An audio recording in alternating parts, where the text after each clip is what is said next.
नमस्कार साथियों, मैं जायसवाल आप सभी साथियों का YouTube चैनल पर स्वागत करता हूं। आशा करते हैं आप सब लोग स्वस्थ होंगे, मस्त होंगे।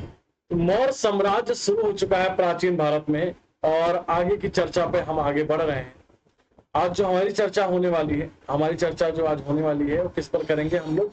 सम्राट अशोक पर आज अपनी चर्चा को क्या करेंगे, आगे बढ़ाएंगे। ठीक है, तो मौर्य वंश का संस्थापक चंद्रगुप्त मौर्य चाणक्य की सहायता से उसने मौर्य साम्राज्य की स्थापना की। नंद वंश का पतन करने के तत्पश्चात फिर मैंने आपको बताया चंद्रगुप्त मौर्य की विजय उपलब्धियों के साथ साथ उसके द्वारा किए गए कार्यों के बारे में चर्चा करी। फिर हमने बताया आपको को अगले मौर्यकालीन शासक बिंदुसार, अगले मौर्यकालीन शासक किसके बारे में? बिंदुसार के बारे में बताया।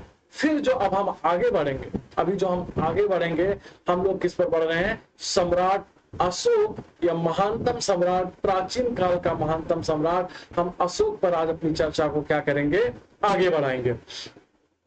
आशा करते हैं आप सभी साथियों को सेशन आप लोगों ने देख लिया रखा होगा या देख रहे होंगे, बहुत एंजॉय कर रहे होंगे सेशन को। तो बिल्कुल कमेंट सेक्शन पर आप जरूर कमेंट करके बताया करिए कि कैसे सेशन लग रहे हैं।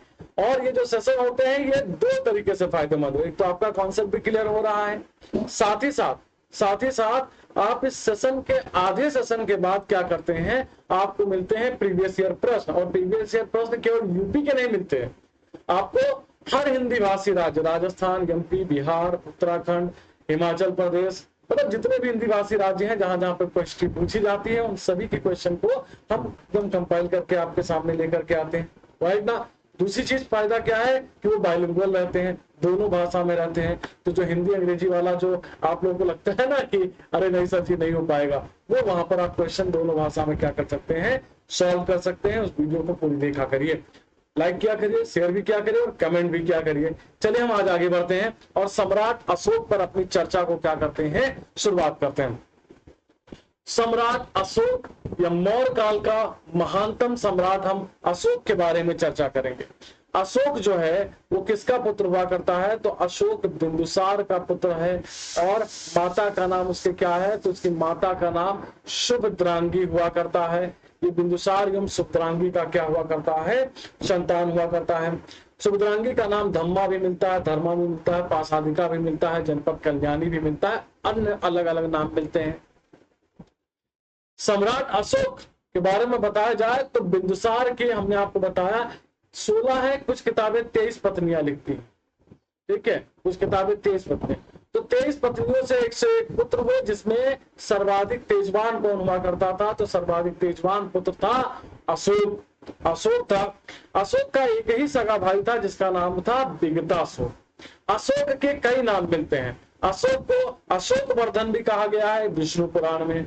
अशोक को बुद्ध शाक्य कहा गया है मास्की अभिलेख में। अशोक को मगधाधिराज कहा गया है भाबरू अभिलेख में। अशोक को देवनाम प्रियदर्शी कहा गया है रुमन देयम गिरनार लेख में।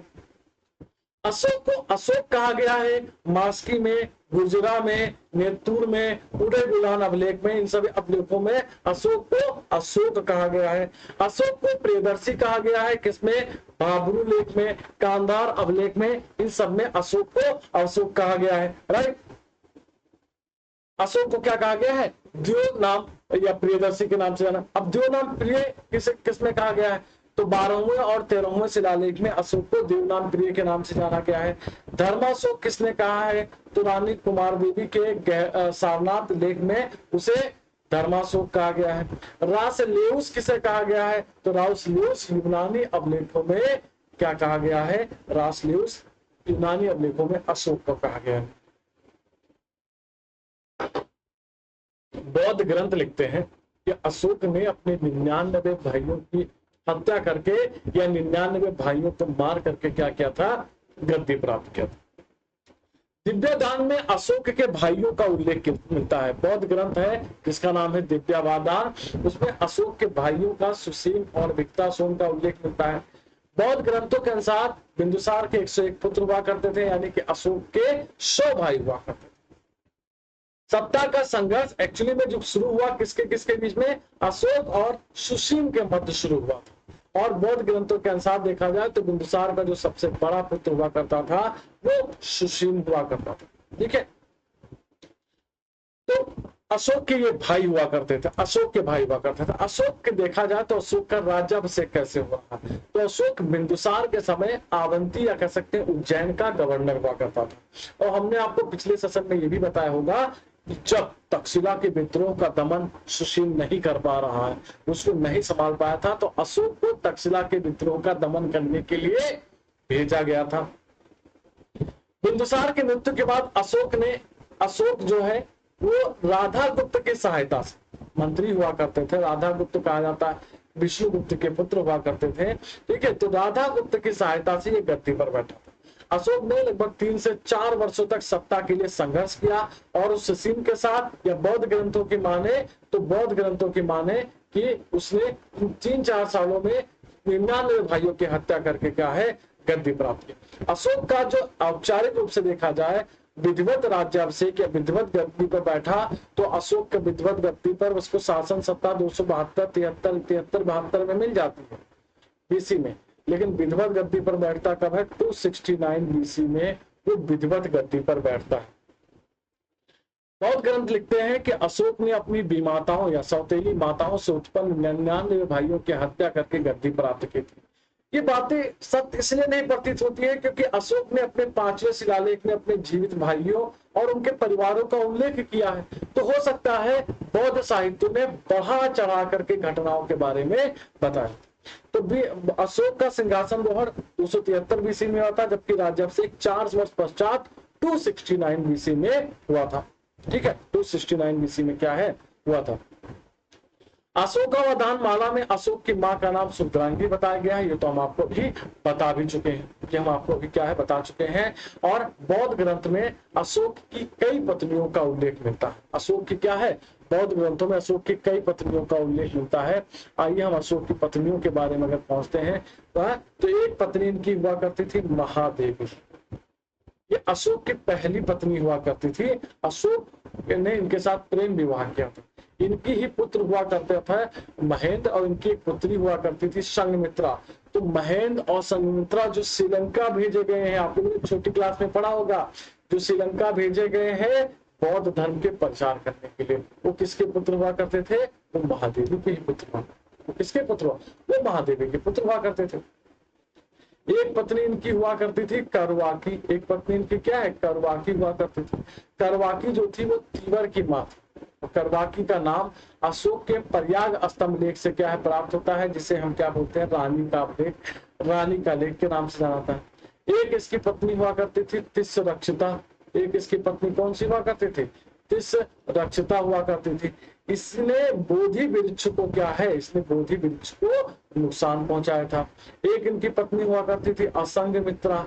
एक पत्नी इनकी कौन सी हुआ करती थी, असंगमित्रा, और इनके निसंतान थे। वही एक पत्नी इनकी हुआ करती थी पद्मावती। पद्मावती हुआ करते थे। तो पद्मावती ये कुणाल की मां हुआ करती थी। अशोक का एक पुत्र और है कुणाल, जिसका उल्लेख मिलता है, तो ये कुणाल का पुत्र हुआ करता था। राइट, आगे बढ़ते हैं। अशोक की 2 पुत्रियों का भी उल्लेख मिलता है, एक संघमित्रा, एक चारुमती। संघमित्रा को उसने श्रीलंका में बौद्ध धर्म के प्रचार करने के लिए भेजा था। और चारुमती का जो उल्लेख मिलता है, चारुमती का उल्लेख वो रुम्बन देवी यात्रा के समय वो अशोक के साथ थी, ऐसा उल्लेख मिलता है। और उसी के साथ जाकर के नेपाल में इसने ललित पाटन नामक शहर की स्थापना भी कराई थी। स्थापना भी क्या है, कराई थी। ठीक है, पत्नियों के बारे में हम बता चुके हैं, असंगमित्रा, महादेवी, पद्मावती और तिस्स रक्षिता। ठीक है, एक ही रानी का उल्लेख है जिसका नाम करवाकी हुआ करता था। महादेवी के पुत्र कौन थे, तो ये महेंद्र और ये संघमित्रा की क्या हुआ करती थी, महेंद्र और संघमित्रा की ये माँ हुआ करती। ठीक है, तिस्स रक्षिता, इसने बोधि वृक्ष को, बोधि वृक्ष कौन क्या है, इसने बोधि वृक्ष को हानि पहुंचाई। ये वही बोधि वृक्ष है जिसके नीचे महात्मा बुद्ध को ज्ञान की प्राप्ति हुई थी। इस वृक्ष के नीचे महात्मा बुद्ध को ज्ञान की प्राप्ति हुई थी। राइट, अशोक के इलाहाबाद कौशाम्बी लेख में एक पुत्र तीवर का उल्लेख मिलता है। तीवर का क्या है, अब उल्लेख मिलता है। तीवर का इसकी जो माँ हुआ करती थी वो करवाकी हुआ करती थी, इसका उल्लेख मिलता है। देवनाम प्रिय अशोक के सर्वाधिक लोकप्रिय उपाधि हुआ करते थे, इसे देवनाम प्रिय के नाम से भी जाना जाता रहा है। ठीक है, आइए हम आगे बढ़ते हैं। अशोक का नाम हम बता चुके हैं, 4 अभिलेखों से मिलता है। कौन कौन से अशोक के अभिलेख मिलता है? गुर्जरा से अशोक का नाम अशोक मिलता है। गुर्जरा एमपी में है, मास्की कर्नाटक में है। ठीक है, गुर्जरा एमपी के मध्य प्रदेश के दतिया जिले में है। मास्की कहाँ पर है? कर्नाटक में है। नेतुर कहाँ पर है? कर्नाटक में है। उदय गोलन कहाँ पर है? तो उदय गोलन भी कर्नाटक में है। इन सभी जगह से अशोक का नाम, मूल नाम अशोक मिलता है। मतलब अशोक का जो मूल नाम है वो यहाँ पर अशोक मिलता है। ठीक है, सर्वप्रथम 1915 ईस्वी में मास्की लघु शिलालेख में अशोक का क्या पढ़ा गया था? अशोक का नाम अशोक पढ़ा गया था। अशोक ने अपने राज्याभिषेक के 8वें वर्ष बाद 261 बीसी में कलिंग विजय किया था। यह युद्ध देखा जाए तो अशोक के राज्य प्राप्ति के 13 वर्ष बाद और राज्य प्राप्ति के 12 वर्ष बाद यानी 13वें वर्ष और राज्याभिषेक के 9वें वर्ष यानी कि 8 वर्ष बाद ये युद्ध लड़ा गया था। कलिंग है कहां पर? अगर हम कलिंग की बात करते हैं तो कलिंग की लोकेशन आखिर है कहां पर? तो कलिंग ये कहां पड़ता है? ये उड़ीसा में पड़ता है। शासक बनने के बाद अशोक ने केवल एक ही युद्ध लड़ा और वो कौन युद्ध हुआ करता था? वो कलिंग युद्ध हुआ करता था और यही युद्ध इसका प्रथम था और यही युद्ध इसका आखिरी हुआ करता था। नंदवंश के पतन के पश्चात कलिंग स्वतंत्र हो गया था और सुरक्षा की दृष्टि से कलिंग को जीतना क्या हो गया था? आवश्यक था। रोमला थापर के माध्यम से अगर बात किया जाए, रोमला थापर लिखती है कि अशोक की नजर समृद्ध व्यापार पे थी। कलिंग युद्ध का जो उल्लेख मिलता है, कलिंग युद्ध का उल्लेख ये 13वें शिलालेख में मिलता है। 13वां शिलालेख कहाँ पर है? शाहबाजगढ़ी। ठीक है, शाहबाजगढ़ी राजज्ञा से इसके बारे में प्राप्त होती है, राजज्ञा में मिलता है। कलिंग युद्ध का जो उल्लेख मिलता है वो तो, और ये क्वेश्चन 20 बार पूछा गया, 20 एग्जाम में पूछा गया कि कलिंग युद्ध का उल्लेख हमें कहां से प्राप्त होता है। कलिंग युद्ध में भीषण नरसंहार को देख करके, कलिंग युद्ध में हुए भीषण नरसंहार को देख करके और विजित किए हुए देश की कह सकते हैं विजित किए हुए देश की जनता के कष्ट में वो विभक्त, वो इतना भयानक दृश्य हुआ करता था।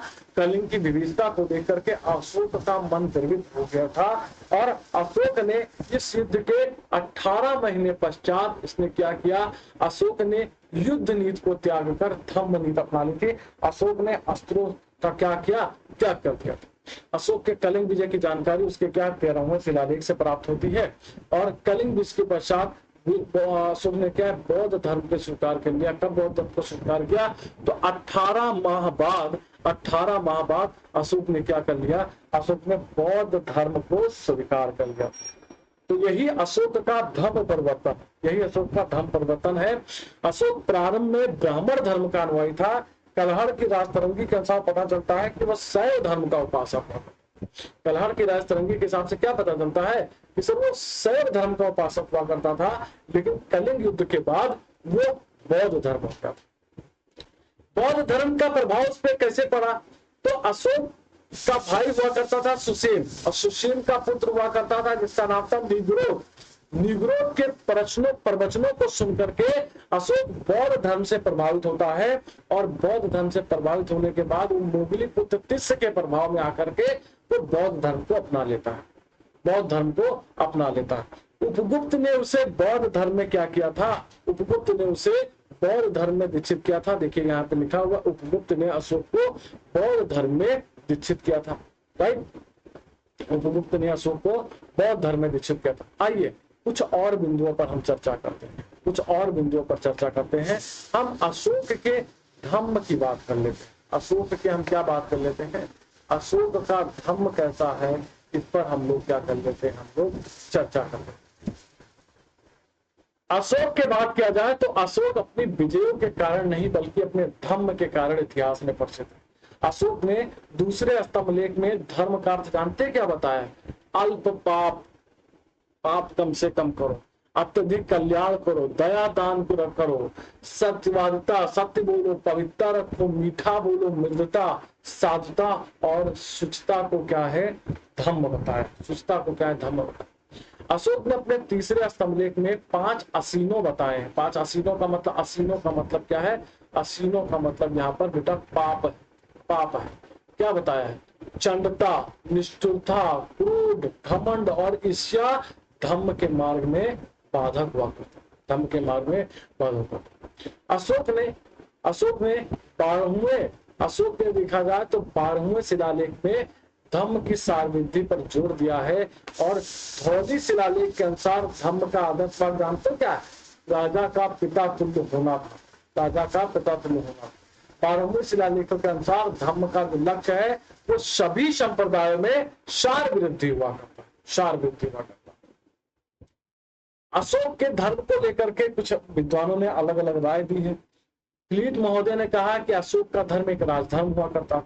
राधा उपन मुखर्जी बता रहे हैं कि भैया बौद्ध धर्म से प्रभावित क्या धर्म को सभी धर्मों की साझी संपत्ति बताया गया है। ठीक है, तो अशोक के धर्म को अलग अलग विद्वानों ने किया। अशोक ने धर्म प्रचार करने के लिए कई देशों में धर्म प्रचारक भी भेजे, कई देशों में क्या है, धर्म प्रचारक भेजे। देखा जाए अगर धर्म प्रचारक की हम बात करते हैं, धर्म प्रचारक की बात करते हैं और हम उसके देश की बात करते हैं, तो महेंद्र और संघमित्रा को कहाँ भेजा गया, महेंद्र और संघमित्रा को हम बता रहे हैं कहाँ भेजा गया, श्रीलंका में भेजा। ठीक है, मध्यांतिक को कहाँ भेजा गया, मध्यांतिक को कहाँ भेजा गया, तो मध्यांतिक को कश्मीर तथा गांधार में भेजा गया, कश्मीर तथा कहाँ, गांधार में भेजा गया। महारक्षित को बता दिया जाए तो महारक्षित को कहाँ भेजा गया, महारक्षित को यूनान भेजा गया। महाधर्म रक्षित को कहाँ भेजा गया, महाधर्म रक्षित को महाराष्ट्र भेजा गया। राइट, महादेव को कहाँ भेजा गया, महादेव को भेजा गया महिष मंडल भेजा, महिष मंडल। रक्षित को कहाँ भेजा गया, रक्षित को वनवासी भेजा, रक्षित को कहाँ भेजा, वनवासी भेजा। तो अलग अलग जगहों पर अलग अलग लोगों को भेजा गया। महेंद्र ने श्रीलंका के राजा तिस्य को बौद्ध धर्म में दीक्षित किया। तिस्य ने देवनामप्रिय की उपाधि भी धारण की, देवनामप्रिय की उपाधि धारण की। अब आते हैं हम अशोक के शिलालेखों पर चर्चा करते हैं। अशोक के अभिलेखों पर अगर हम चर्चा करते हैं तो अशोक के अभिलेखों की अगर बात की जाए तो अशोक के अभिलेखों को सबसे पहले 1750 ईस्वी में टी पैंथलर ने खोजा। टी पैंथलर ने क्या है, खोजा किसने अशोक के अभिलेखों को, शिलालेखों को, तो टी पैंथलर ने क्या है इसे खोजा, या टी पैंथलर ने इसे खोजा था। और वो खोजा जाने वाला अभिलेख कौन सा था, वो दिल्ली मेरठ अभिलेख था जो सर्वप्रथम खोजा गया था। अशोक को अभिलेखों को सर्वप्रथम पढ़ा किसने, तो 1837 में टकसाल के एक अधिकारी हुआ करते थे और Asiatic society of India, Asiatic society के जो सचिव हुआ करते थे जेम्स प्रिंसेप ने सबसे पहले पढ़ा और दिल्ली टोकरा लेख को सबसे पहले उसने पढ़ा, सबसे पहले उसने क्या है पढ़ा। राइट, अशोक के अभिलेख को देखा जाए तो अशोक के अभिलेखों की भाषा प्राकृत है जो कि 4 लिपियों में लिखी गई है, ब्राह्मी, खरोष्ठी, अरमाइक और यूनानी में क्या है लिखे गए, यूनानी में लिखे गए। अशोक के शिलालेखों को देखा जाए तो अशोक के अभिलेखों का विभाजन 3 प्रकार के लेखों से किया जा सकता है। एक शिलालेख है, एक स्तंभ लेख है, एक गुहालेख। एक क्या है, गुहालेख। ठीक है, चलिए आइए मौर्य केंद्रीय प्रशासन पर हम थोड़ा सा चर्चा कर लेते हैं, अभिलेखों पर उसके बाद चर्चा करेंगे। तो मौर्यकालीन केंद्रीय प्रशासन कौटिल्य के सप्तांग सिद्धांत पर आधारित है जिसमें राजा का पद वंशानुगत है। राजा की सहायता के लिए मंत्री या पद समिति की नियुक्ति होती है जिसमें प्रधानमंत्री, सेनापति, युवराज तथा मुख्य समाहर्ता ये लोग क्या हुआ करते थे, ये लोग शामिल हुआ करते थे, ये लोग क्या है शामिल हुआ करते थे। तो ये मौर्य प्रशासन है, मौर्य प्रशासन के अंतर्गत क्या है ये लोग शामिल हुआ करते थे। इतिहासकारों ने अध्यक्ष को क्या है मजिस्ट्रेट के नाम से पुकारा। मौर्यों का केंद्रीय प्रशासन देखा जाए तो मौर्यों का केंद्रीय प्रशासन जो हुआ करता है, मौर्य प्रशासन देखा जाए तो भारत का प्रथम केंद्रीकृत प्रशासन प्रणाली। प्रशासन का केंद्र बिंदु कौन है, तो प्रशासन का केंद्र बिंदु अगर देखा जाए तो राजा, केंद्र बिंदु कौन था, ये राजा था। और वह कार्यपालिका, राजा जो है ना वो किसका, कार्यपालिका, व्यवस्थापिका, कार्यपालिका, व्यवस्थापिका एवं न्यायपालिका का क्या है, एवं न्यायपालिका का प्रमुख था। न्यायपालिका का क्या हुआ करता था, ये प्रमुख हुआ करता था। राजा की एक मंत्रिपरिषद होती थी, मंत्रिपरिषद के सदस्यों का चुनाव अमात्यों में से उपधा परीक्षण के माध्यम से किया जाता था, उपधा परीक्षण के माध्यम से किया जाता था। और मेगास्थनीज बताता है कि मौर्य साम्राज्य में राजाओं की सुरक्षा के लिए अंगरक्षक नियुक्त किए जाते थे। आपको बता दिया जाए, कौटिल्य के अर्थशास्त्र में 18 तीर्थों का उल्लेख मिलता है, 18 तीर्थों का अधिकार मिलता है, जिन्हें प्रमुख अध्यक्ष के नाम से जाना जाता है। शुल्काध्यक्ष कौन है, व्यापार से प्राप्त चुंगी एकत्रित करना।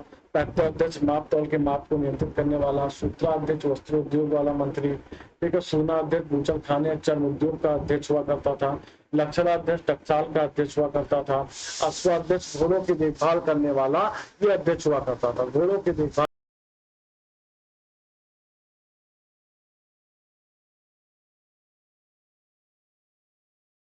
ठीक है, तो घोड़ों की देखभाल करने वाला ये अध्यक्ष हुआ करता था। चलिए आगे बढ़ते हैं, आगे हम बढ़ते हैं। हस्ताध्यक्ष हाथियों की देखभाल करने वाला अध्यक्ष हुआ करता था। अकाराध्यक्ष एक खान मंत्री हुआ करते थे।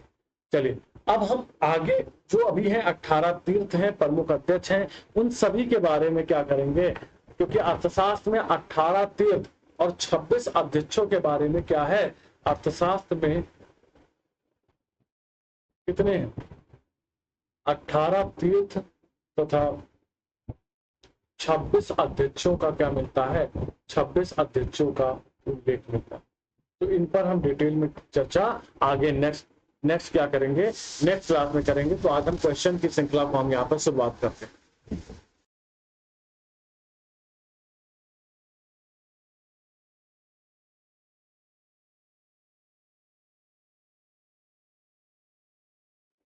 तो चलिए पहला क्वेश्चन आपके सामने स्क्रीन पर है। निम्नलिखित में से किन स्रोतों से विदित होता है कि कलिंग में अशोक ने घमासान युद्ध किया? किन स्रोतों से विदित होता है कि कलिंग में अशोक ने घमासान युद्ध किया था? अशोक का पृथक कलिंग शिलालेख, अशोक का 13वां शिलालेख, दीपवंश, दिव्यावतान। आपको बताना है इनमें से सही जवाब, आपको बताना है इनमें से सही जवाब। चलिए आज का पहला प्रश्न है, किनके माध्यम से होता है, कि हम अभी आपको बता भी चुके हैं, क्या आपको हम बता भी चुके हैं। चलिए आपको बताना है इनमें से सही जवाब।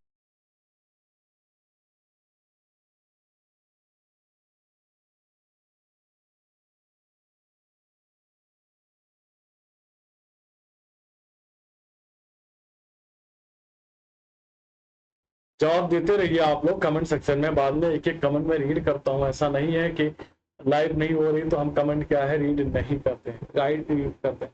तो कलिंग युद्ध ने कलिंग में घमासान युद्ध किया, किसने किया? अशोक ने कलिंग में घमासान युद्ध किया। उसके बारे में जानकारी तो हमने आपको बताया है कि एक ही सोर्स है कलिंग युद्ध के बारे में जानने के, ठीक है, एक ही सोर्स है कलिंग युद्ध के बारे में जानने के लिए। और वो सोर्स कौन सा है, तो वो सोर्स कौन सा है, तो अशोक का 13वां लेख। अशोक का क्या है, अशोक का 13वां लेख है, जो कि बताता है कि कलिंग में अशोक ने घमासान युद्ध किया था। तो केवल क्या है, 2 इसका सही जवाब हो जाएगा। अगला क्वेश्चन आपके सामने है कि निम्नलिखित में से कौन कलिंग में मौर्य प्रशासन का एक अधिष्ठान था? चंपा, गिरिवरस, सुवर्णगिरि, गिरि और तोसली। Which one of the following was the established of Mauryan administration in Kalinga? चंपा, गिरनार, सुवर्णगिरि, तोसली। तो निम्नलिखित में से कौन कलिंग में मौर्य प्रशासन का एक अधिष्ठान था? तो कलिंग की राजधानी क्या हुआ करती थी? तोसली। तो सिंपल सा है कि कलिंग में मौर्य प्रशासन का एक अधिष्ठान कौन हुआ करता था? वो तोसली हुआ करता। नेक्स्ट प्रश्न है कि अशोक ने कलिंग को मौर्य साम्राज्य में मिला दिया था। कलिंग दक्षिण भारत को आने वाले स्थलीय एवं समुद्री मार्गों को नियंत्रित करता है। आपको बताना है इनमें से सही जवाब, क्या दोनों कथन सही है, व्याख्या कर रहा है कि नहीं कर रहा है, या कोई एक कथन सही है, या ए सही है आर गलत है, ए गलत है आर सही। अशोक ने कलिंग को मौर्य साम्राज्य में मिला लिया था। कलिंग दक्षिण भारत को आने वाले स्थलीय एवं, ठीक है, स्थलीय एवं समुद्री मार्ग को नियंत्रित करता है। तो बिल्कुल दोनों कथन यहाँ पर सही है। कलिंग ने अशोक ने कलिंग को मौर्य साम्राज्य में मिला दिया था। कब? 8 वर्ष बाद राज्याभिषेक के, यानी कि 9वें वर्ष जीत लिया था। ठीक है, 261 BC में इसको क्या किया था, जीता था। कलिंग दक्षिण भारत को आने वाला स्थलीय एवं समुद्री मार्गों पर नियंत्रित करता था। यही कारण था कि इसे जीतना बहुत ज्यादा आवश्यक हुआ करता था। तो दोनों कथन यहाँ पर सही है। व्याख्या कर रहा है, ये इसका क्या हो जाएगा, सही जवाब हो जाएगा। मौर्य युग में आवंती पथ था, उत्तरी प्रांत, दक्षिणी प्रांत, पश्चिमी प्रांत, पूर्वी प्रांत। मौर्य युग में आवंती पथ था। अवंती पथ ड्यूरिंग मौर्यन पीरियड वाज, आपको बताना है उत्तरी पथ, दक्षिणी प्रांत, पश्चिमी प्रांत, पूर्वी प्रांत। आपको बताना है इनमें से सही। मौर्य युग में आवंती पथ था। तो मौर्य शासन ने क्या किया था, अपने साम्राज्य को 5 प्रांतों में विभाजित किया था। कितने, 5 प्रांतों। एक आपका कौन सा था, एक आपका उत्तरापथ हुआ करता था। उत्तरापथ, इसमें कौन कौन शामिल था, इसमें पश्चिमोत्तर प्रांत शामिल हुआ करते, पश्चिमोत्तर प्रदेश सम्मिलित थे। और इसकी राजधानी तक्षशिला थी। इसकी राजधानी क्या थी, इसकी राजधानी तक्षशिला थी। दूसरा क्या था, तो दूसरा एक था आवंती। आवंती ये पश्चिमी प्रांत की राजधानी, पश्चिमी प्रांत की राजधानी। ठीक है, इसकी राजधानी उज्जैनी हुआ करती थी। अवंती पथ पूछा भी गया है, देखिएगा, अवंती पथ पश्चिमी प्रांत हो जाएगा। एक आपका हो जाएगा कलिंग। तो कलिंग की राजधानी क्या हुआ करती थी, तोसली हुआ करती। एक आपकी राजधानी, एक आपका क्या हो जाएगा, दक्षिणापथ हो जाएगा। और दक्षिणापथ की राजधानी क्या हुआ करती थी, सुवर्णगिरी दक्षिणापथ की राजधानी। और सुवर्णगिरी एक आपका आ जाएगा प्राची या प्रासी, और इसकी राजधानी पाटलिपुत्रा थी।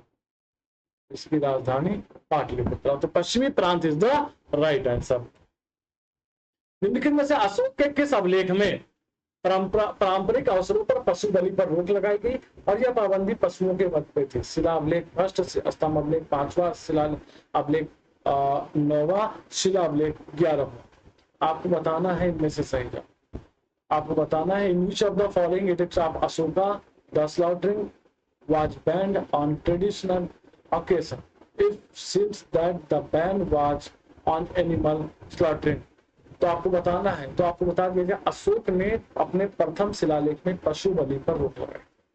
पशु बलि पर रोक लगाने की अशोक क्या करता है, चर्चा करता है। अशोक लिखता है कि पहले पाकशाला में हजारों जानवर मारे जाते थे, लेकिन भविष्य में वे अब नहीं मारे जाए। अशोक ने प्रथम लघु शिलालेख में भी देखा जाए तो राज्यादेश में बौद्ध धर्म के साथ अशोक के क्या होते हैं, संबंध प्रकट होते हैं। ठीक है, तो शिला अभिलेख प्रथम में पशु बलि की निंदा की गई, पशु बलि की निंदा की गई। अशोक के जो प्रमुख शिलालेख संगम राज्य के विषय में बताते हैं उनमें सम्मिलित कौन है? पहला और 10वां शिलालेख, पहला और 11वां शिलालेख, दूसरा और 13वां शिलालेख, दूसरा और 14वां शिलालेख। तो संगम के बारे में बताना, संगम राजवंश के विषय में हमें बताते हैं। तो संगम अशोक के, देखिएगा, अशोक के समकालीन या समीपवर्ती राज्य के बारे में 2 ही अभिलेख बताते हैं, या तो दूसरा या तो 13वां, या तो दूसरा या तो 13वां। तो दूसरा और 13वां is the right answer. Ashok के बारे में जो हमें बताते हैं वो दूसरा और 13वां शिलालेख क्या है, दूसरा और 13वां शिलालेख इज द राइट आंसर। निम्नलिखित में से किस अभिलेख में अशोक ने अपनी प्रसिद्ध घोषणा की कि सभी मनुष्य मेरी प्रजा है या संतान है? In which of the following inscription had Ashoka made his famous declaration, all human beings are my children? निम्नलिखित में से किस अभिलेख में अशोक ने अपनी प्रसिद्ध घोषणा की है कि सभी मनुष्य मेरी प्रजा है या संतान है? लघु शिलालेख, ऐरावत स्तंभ लेख, 7वां लुम्बिनी स्तंभ लेख, या फिर पृथक कलिंग शिलालेख। तो आपको बताना है इनमें से सही जवाब। निम्नलिखित में से किस अभिलेख में अशोक ने अपनी घोषणा की है, प्रसिद्ध घोषणा की सभी प्रजा सभी मनुष्य मेरी संतान है? तो पृथक कलिंग शिलालेख में अशोक ने घोषणा की है कि सभी मनुष्य मेरी संतान, सभी मनुष्य मेरी संतान है। निम्नलिखित में से किसे रानी का अभिलेख कहा गया है? 5वां बृहत स्तंभ लेख, 3रा लघु स्तंभ लेख, पहला लघु स्तंभ लेख, दूसरा बृहत लघु स्तंभ लेख। आपको बताना है इनमें से निम्न में से किसे रानी का which of the following is called queen's edict? 5वां, तीसरा, पहला और दूसरा। तो अशोक के स्तंभलेखों में देखा जाए, अशोक के स्तंभलेखों में अगर हम बात करते हैं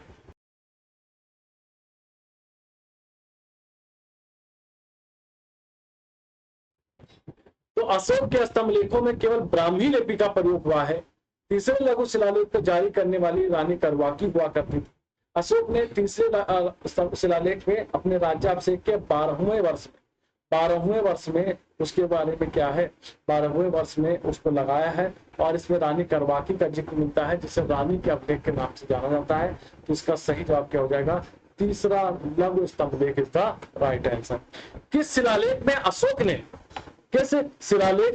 अशोक ने अल्प व्यय अल्प संग्रह को धम्म का अंग माना है? तीसरे, चौथे, पांचवें, सातवें, आपको बताना है इनमें से सही जवाब। इस शिलालेख में अशोक ने अल्प व्यय व अल्प संग्रह को धम्म का अंग माना है? तीसरे, चौथे, पांचवें, सातवें, इसका सही जवाब क्या होगा? तीसरे अशोक ने तीसरे शिलालेख में धम्म का अंग किसे माना है? अल्प संग्रह और अल्प व्यय अल्प संग्रह का क्या है? धम्म का अंग माना है। निम्नलिखित में से किस देश में अशोक का कोई भी अभिलेख नहीं था? अफगानिस्तान, भारत, श्रीलंका, पाकिस्तान। यानी कि सिंपल सा हम कह सकते हैं कि कौन सा क्षेत्र अशोक के साम्राज्य में सम्मिलित नहीं था? सिंपल सा है। इससे भी ऐसे भी क्वेश्चन पूछे गए हैं कि कौन सा क्षेत्र अशोक के साम्राज्य में सम्मिलित नहीं था, और ये भी क्वेश्चन पूछा गया है कि कहां पर कोई अशोक का अभिलेख कहीं नहीं मिलता है। इसका सही जवाब क्या होगा? Sri Lanka is the right answer. Sri Lanka में अशोक का कोई भी अभिलेख प्राप्त नहीं होता है, यानी कि वो उसके अधिकार क्षेत्र में नहीं था, यानी कि उसके साम्राज्य में सम्मिलित नहीं हुआ करता था। अगला क्वेश्चन है, अशोक के किन अभिलेखों से स्पष्ट होता है कि उसने अपने समकालीन शासकों के साथ मैत्री संबंध बनाए? 13वें शिलालेख से, सहवाजगढ़ी अभिलेख से, सोपारा से, ब्रह्मी लेख से। अभी तो हमने बताया है कि अशोक के समकालीन या अशोक के समीपवर्ती या सीमावर्ती राज्यों का उल्लेख केवल 2 ही अभिलेख में होता है, दूसरे और 13वें। दूसरा है नहीं यहाँ पर, तो 13वां है, तो 13वां इसका सही जवाब है। 13वां इसका क्या है? शिलालेख सही जवाब हो जाएगा। निम्नलिखित में से अशोक के किस अभिलेख में 5 यवन शासकों का उल्लेख मिलता है? 13वां, द्वितीय, 7वां और क्या है? प्रथम लघु शिलालेख। तो 5 यवन, देखिए समीपवर्ती पे होता तो दूसरे पे हम चले जाते, अब यहाँ पे यवन राज्यों का उल्लेख मिलता है तो वो 13वां हो जाएगा। क्या है? वो 13वां शिलालेख हो जाएगा। निम्नलिखित में से किनका अशोक के अभिलेखों में उल्लेख हुआ है? आपको बताना है इनमें से चोल, चेर, पांडे, पल्लव। चोल, सत्यपुत्र, चेर, पांडे, सत्यपुत्र, आंध्र, चेर, चोर, पांडे, भोज तथा Andhra. Which of the following are mentioned in Ashoka inscription? निम्नलिखित में से किनका अशोक के अभिलेखों में उल्लेख हुआ है? तो आपको बता दिया जाए, चोल, चेर, पांड्य और पल्लव जो हैं, इनका उल्लेख अशोक के अभिलेखों में हुआ है। इनका उल्लेख क्या है? अशोक के अभिलेखों में भी हुआ है। मकदूनिया में अशोक का समकालीन राजा कौन था? एंटियोकस सेकंड, एंटिगोन, गोंटास, मगस या टॉलमी सेकंड? आपको बताना है इनमें से सही जवाब कि सर मकदूनिया में अशोक का समकालीन कौन था? अशोक का समकालीन राजा कौन हुआ करता था? आपको बताना है इनमें से सही जवाब। तो मकदूनिया में अशोक का समकालीन राजा कौन हुआ करता था? एंटिगोन गोंटास हुआ करता था। एंटिगोन मेसो, ठीक है, मकदूनिया का।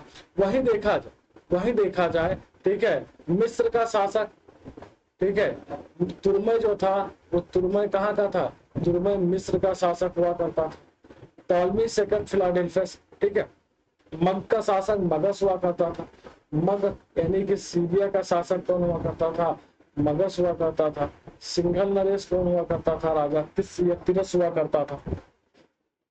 चलिए, ये तो प्रश्न, ये तो जवाब लीक हो चुका है ये क्वेश्चन।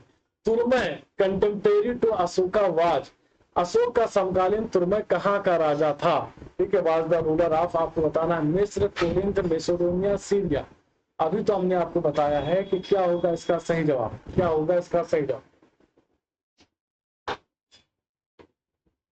अशोक का समकालीन तुर्मय कहाँ का राजा था? मिस्र, कोरिंथ, मैसेडोनिया और सीरिया। तो अशोक का समकालीन तुर्मय कहाँ का राजा हुआ करता था? तो तुर्मय राजा कहाँ का था? मिस्र का राजा हुआ। तुर्मय कहाँ का राजा हुआ करता था? तुर्मय मिस्र का राजा हुआ करता था। टॉलमी सेकंड फिलाडेल्फस जिसके साथ अशोक के राजनयिक संबंध थे, कहाँ का शासक? टॉलमी सेकंड फिलाडेल्फस, ठीक है, टॉलमी फिलाडेल्फस जिसके साथ अशोक के संबंध थे, वो कहाँ का शासक था? साइरीन, ठीक है, मिस्र, मकदूनिया और सीरिया। आपको बताना है इनमें से सही था। टॉलमी फिलाडेल्फस जिसके साथ अशोक के, ठीक है, अशोक के महत्वपूर्ण संबंध थे, कहाँ का शासक था? तो वो शासक कहाँ का था? वो मिस्र का। वो शासक कहाँ का था? वो शासक मिस्र का हुआ करता था। अशोक के अभिलेखों में विदेशी राजाओं का उल्लेख है। उन राजाओं को उनके देश के आधार पर क्या है? उनके देश के आधार पर शुमार करना है। मिस्र का शासक, सीरिया, मैसेडोनिया, कोरिंथ, ठीक है, कोरिंथ हुआ करता था। तो मिस्र का शासक अभी हमने आपको बताया, मिस्र का शासक टॉलमी सेकंड फिलाडेल्फस हुआ करता है। सीरिया का शासक मगस हुआ करता है। ऑप्शन में मगस नहीं है, यानी कि क्वेश्चन ये गलत है, ये क्वेश्चन गलत पूछा गया था। मैसेडोनिया का शासक एंटीगोनस हुआ करता था। मैसेडोनिया का शासक एंटीगोनस हुआ करता था। और कोरिंथ का शासक कौन हुआ करता था? ठीक है, कोरिंथ का शासक एंटिगोन हुआ करता था। ये ऑप्शन गलत है, ये ऑप्शन क्या था? गलत है, एंटिगोन, ये गलत है, बाकी सब क्या है? सही, ठीक है। कोरिंथ का शासक एंटिगोन, या कुछ ये भी मानते हैं, अलेक्जेंडर मानते हैं, ठीक है, अलेक्जेंडर भी मानते हैं इसको। ये क्वेश्चन गलत है वैसे, ठीक है, बाकी आपको मैंने बता दिया। अलेक्जेंडर, कोरिंथ का शासक अलेक्जेंडर को मानते हैं, या एपिरस को भी माना जाता है कोरिंथ का शासक। निम्नलिखित में से कौन सा मौर्य शासक जैन था? आपको बताना है, निम्नलिखित में से कौन सा मौर्य शासक जैन धर्म का अनुयायी था? कुणाल, संप्रति, दशरथ, जालौक। आपको बताना है इनमें से सही है। अशोक के उत्तराधिकारियों में देखा जाए तो एक ऐसा शासक हुआ है जो मौर्य धर्म की परंपरा को क्या है? पालन करता था। मौर्य वंश का अंतिम शासक देखा जाए तो मौर्य वंश का अंतिम शासक बृहदत्त हुआ करता था, ठीक है, बृहदत्त हुआ करता था। इससे सभी ग्रंथ सहमत है, विष्णु पुराण, मत्स्य पुराण, वायु पुराण, ये सभी ने बृहदत्त को ही लिखा है, बृहदत्त को ही लिखा है। इसकी हत्या पुष्यमित्र शंभु एक ब्राह्मण के द्वारा क्या है? कर दी गई थी। अशोक का एक पुत्र, एक अशोक का उत्तराधिकारी हुआ करता था जिसका नाम था संप्रति। संप्रति जैन धर्म का अनुयायी हुआ करता था, और संप्रत की प्रथम राजधानी पाटलिपुत्र हुआ करती थी, इसकी द्वितीय राजधानी उज्जैन हुआ करती थी। दशरथ भी देखा जाए तो दशरथ अशोक का ये क्या था? दशरथ अशोक का पौत्र था। दशरथ क्या हुआ करता था? अशोक का पौत्र हुआ करता था। इसने अजीवक धर्म के अनुयायियों के लिए नागार्जुनी पहाड़ी पर अजीवक संप्रदाय के साधुओं के लिए क्या है? 3 गुफाएं निर्मित करवाई थी। आंसर इसका संप्रति सही है। कुणाल तो उसका पुत्र हुआ करता था, निम्नलिखित में से आपको सही सुमित करना है तथा नीचे दिए कूट की सहायता से सही उत्तर का चयन करना। अच्छा, उपाधियां है, एक तरफ शासक है, दूसरी तरफ क्या है? दूसरी तरफ ये उपाधियां हुआ करते हैं। चंद्रगुप्त, बिंदुसार, अशोक, चाणक्य, वेदर्षि, सेंट्रोपोडस एंड अमित्रघाट, विष्णु। चंद्रगुप्त मौर्य को हमने क्या कहा? एंड्रोपोटस या सेंड्रोपोटस कहा है, और बिंदुसार को अमित्रोचेटस या अमित्रघाट कहा है, चाणक्य को विष्णुगुप्त कहा है हमने, और अशोक को प्रियदर्शी कहा है। 2 3 4 1 ए इसका क्या हो जाएगा? 2 3 1 4 ओके ओके, तो सी इसका सही जवाब। सी इसका क्या हो जाएगा? सही जवाब। मौर्य साम्राज्य का पतन अशोक के बाद प्रारंभ हो गया था। अशोक ने धम्म विजय की नीति का अनुसरण करके अपनी सेनाएं विघटित कर दी थी। Decline of Mauryan empire began after Ashoka. Maurya साम्राज्य का पतन अशोक के बाद प्रारंभ हो गया था। अशोक ने धम्म विजय की नीति का अनुसरण किया और अपनी सेनाएं विघटित कर दी। से कौन सा कथन सही? आपको बताना है इनमें से सही जवाब। तो मौर्य साम्राज्य का पतन देखा जाए तो मौर्य साम्राज्य का पतन अशोक की मृत्यु के पश्चात प्रारंभ हो चुका था। इसका मुख्य कारण क्या था? योग्य उत्तराधिकारियों का अभाव, प्रशासन का अधिकाधिक केंद्रीकरण होना, आर्थिक और सांस्कृतिक असमानता, पदाधिकारियों द्वारा जनता पर किए जा रहे अत्याचार, ये सब होगा। हाँ, देखिए अशोक ने अपने सात सेना का पतन किया था, धम्म विजय की नीति का अनुसरण किया था, लेकिन धम्म नीति का अनुसरण किया तो था, लेकिन सेना उसने विघटित नहीं की थी। कहीं भी उसके सेना के विघटन का प्रमाण नहीं मिलता। इसको तो अनुसरण किया था, यहाँ तक सही है, ये गलत हो जाएगा। मौर्य साम्राज्य के बाद अशोक का पतन लगभग प्रारंभ हो गया था, क्योंकि ओलियों के उत्तराधिकारियों का अभाव था। तो इसका सी इसका क्या हो जाएगा, सही जवाब हो जाएगा। चाणक्य का अन्य क्या नाम था, भट्टा स्वामी, विष्णुगुप्त, राजशेखर, विशाखदत्त। तो चाणक्य का जो अन्य नाम मिलता है वो हमें क्या मिलता है, चाणक्य का अन्य नाम हमें विष्णुगुप्त के नाम से प्रतीत होता है। अगला क्वेश्चन है, पुस्तक में उल्लेखित अर्थशास्त्र के लेखकों के नामों का कौटिल्य के अतिरिक्त, देखिए अर्थशास्त्र के लेखक के रूप में उसको पूछा कि कौटिल्य का अतिरिक्त नाम और क्या हुआ करता था। ठीक है, पतंजलि, बराहमिर, चाणक्य और विष्णुगुप्त। यहाँ पे दो नाम है, जो चाणक्य है, विष्णुगुप्त, दोनों किसके नाम है, दोनों कौटिल्य के नाम है। लेकिन अर्थशास्त्र के अगर लेखक की बात किया जाएगा तो वहां पर इसका सही जवाब क्या होगा, विष्णुगुप्त का राइट आंसर आ जाएगा। कौटिल्य की पुस्तक अर्थशास्त्र किस विषय पर आधारित है, आर्थिक संबंध, शासन कला के सिद्धांत और अभ्यास पर, विदेश नीति, धन संचय, उपरोक्त में से कोई नहीं, या एक से अधिक। आपको बताना है इनमें से कंटेंट ऑफ कौटिल्य अर्थशास्त्र इज बेस्ड ऑन, आपको बताना है इनमें से सही जवाब कि भैया कौटिल्य की जो पुस्तक अर्थशास्त्र ये किस विषय पर आधारित हुआ करती थी, किस विषय पर आधारित है। तो आपको बता दिया जाए ये किस विषय पर आधारित है, तो आपको बता दिया जाए कि किस विषय पर, शासन कला के सिद्धांत और अभ्यास पर क्या है ये निर्धारित होता है। तो कौटिल्य की पुस्तक अर्थशास्त्र जो है वो शासन कला के सिद्धांत और अर्थशास्त्र के अभ्यास पर क्या है वो आधारित होता है। कौटिल्य के अर्थशास्त्र में किस पहलू पर प्रकाश डाला गया, कौटिल्य के अर्थशास्त्र में किस पहलू पर क्या है प्रकाश डाला गया है, आपको बताना है इनमें से सही जवाब। आपको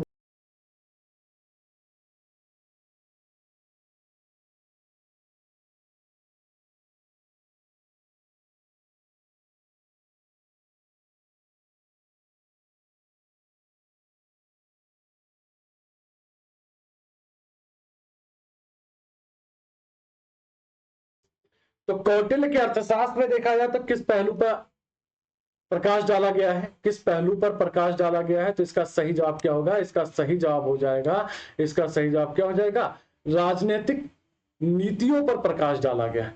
ठीक है, राजनीतिक नीतियों पर क्या डाला गया है, इसके प्रकाश डाला गया है।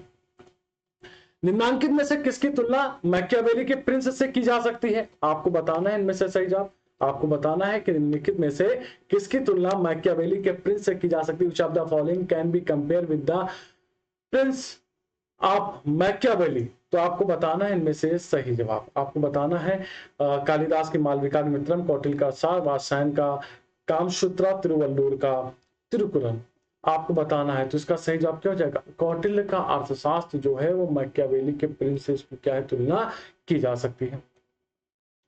कौटिल्य का अर्थशास्त्र कितने भागों कितने अधिकरणों में विभाजित है, तो कौटिल्य का जो अर्थशास्त्र है वो कितने अधिकरणों में विभाजित है, तो कौटिल्य का शास्त्र 15 अधिकरण में 15 अधिकरण, उसके साथ साथ 180 प्रकरण और श्लोकों की संख्या लगभग 6000। श्लोकों की संख्या कितनी है, श्लोकों की संख्या लगभग 6000 के आसपास में, 6000 के आसपास में। ठीक है, अर्थशास्त्र के संबंध में निम्नलिखित कथनों में से कौन सा कथन सही नहीं है, यह राजा के कर्तव्यों को निर्दिष्ट करता है, या देश के उस समय के आर्थिक जीवन का वर्णन करता है, ये राजनीति के सिद्धांत स्थापित करता है, और यह वित्तीय सुधारों की आवश्यकता पर बल देता है। कौन सा कथन सही नहीं है, अर्थशास्त्र के संबंध में निम्नलिखित कथनों में से कौन सा कथन संबंध सही नहीं है, तो आपको बता दिया जाए यह राजा के कर्तव्यों को निर्दिष्ट करता है, बिल्कुल करता है, यह कह सकते हैं यह राजनीति के सिद्धांत को स्थापित करता है, बिल्कुल करता है, यह वित्तीय सुधारों पर बल देता है लेकिन आर्थिक जीवन पर बात नहीं करता है। तो आंसर इसका क्या हो जाएगा, आंसर इसका बी पूरी तरीके से सही हो जाएगा। कौटिल्य के अर्थशास्त्र में के अनुसार राजा की ओर से सिक्के ढलवाने वाले अधिकारियों की संज्ञा थी, क्या थी, लक्षणाध्यक्ष, पैतवाध्यक्ष, रूपदर्शक, संग्रहीता। ठीक है, तो आपको बताना है इनमें से सही जवाब, राजा की ओर से सिक्के ढलवाने वाले अधिकारी की संख्या क्या हुआ करती थी, तो अधिकारी की संख्या क्या हुआ करती थी, ये लक्षणाध्यक्ष हुआ करती थी। अधिकारियों की संख्या क्या थी, वो जो राजा के सिक्के ढलवाने का काम करता था वो क्या करता था, वो सिक्के ढलवाने वाले को क्या कहता था, लक्षणाध्यक्ष। अच्छा जरा बताइएगा, ठीक है, यहाँ पर सिक्कों का परीक्षक कौन हुआ करता था, सिक्कों का जो परीक्षण करता था, परीक्षक कौन था, इसी में लिखा हुआ है, कमेंट करके आप लोग जरूर बताइएगा, कमेंट करके जरूर बताइएगा। अर्थशास्त्र में खानों के अध्यक्ष को क्या कहते हैं? अर्थशास्त्र में खानों के अध्यक्ष को क्या कहते हैं? संस्थाध्यक्ष, अकाराध्यक्ष, पैतवाध्यक्ष, शुल्काध्यक्ष। तो अर्थशास्त्र में खानों के अध्यक्ष को क्या कहा गया है? खानों के अध्यक्ष को अकाराध्यक्ष के नाम से कहा गया है, अकाराध्यक्ष के नाम से कहा गया है। निम्नलिखित में से किस विषय पर कौटिल्य के अर्थशास्त्र की जानकारी, न्यूनतम जानकारी मिलती है? गुप्तचर व्यवस्था, व्यापार मार्ग, कृषि पद्धति, राजस्व प्रबंधन। On which of the following subject Kautilya अर्थशास्त्र प्रोवाइडेड, ठीक है, मिनिमम है, मैक्सिमम मत करिएगा, मिनिमम इंफॉर्मेशन।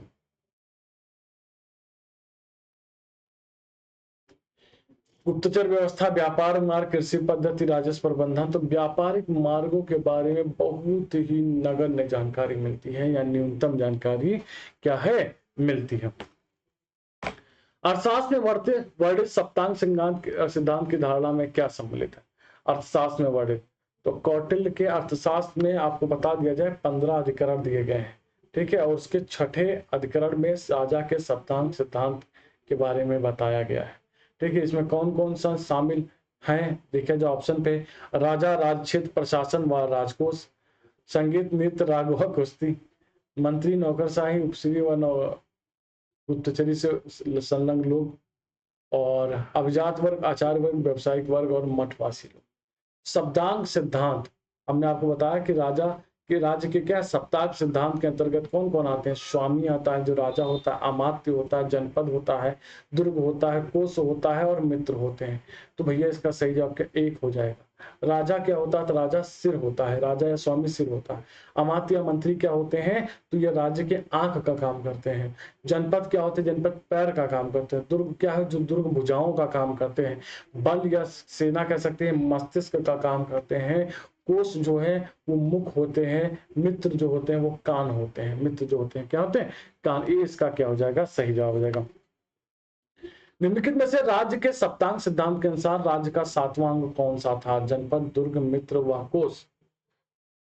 निम्नलिखित में से राज्य के सप्तांग सिद्धांत के अनुसार राज्य का 5वां अंग कौन सा था? जनपद, दुर्ग, मित्र, कोष। तो आपको बता दिया जाए कि इसका जो 7वां अंग हुआ करता था, 7वां अंग इसका कौन था? तो 7वां अंग को मित्र को क्या है? 7वें अंग की क्या है? दर्जा दिया गया था। मित्र को क्या है? मित्र को 7वें अंग का क्या है? दर्जा दिया गया था।